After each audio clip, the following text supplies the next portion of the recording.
$50 billion.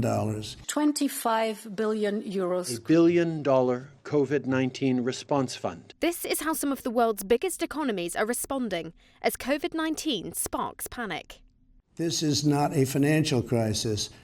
President Donald Trump signed an $8.3 billion emergency spending bill, greenlit low-interest loans to vulnerable businesses, and deferred tax payments without interest or penalties for those affected.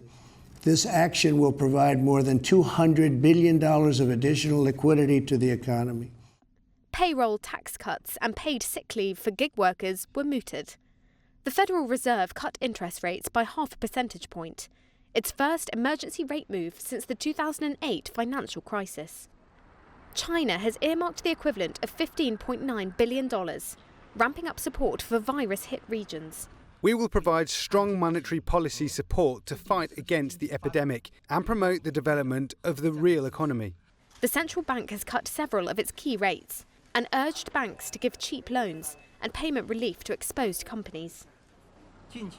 The EU Commission will set up an investment fund with firepower of 25 billion euros from existing resources to cushion the blow to vulnerable sectors.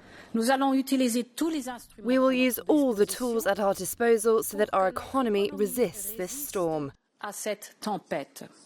In the case of Germany, the EU's largest economy, some officials say it could release 50 billion euros without ditching the government's policy of no new debt. The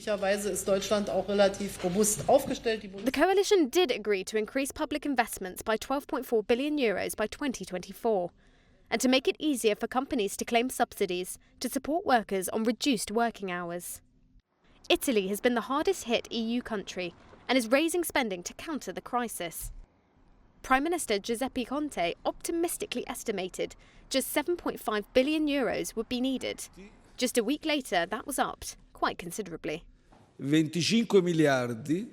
That means Italy's 2020 budget deficit looks certain to climb above 3% of national output, a ceiling set by EU rules.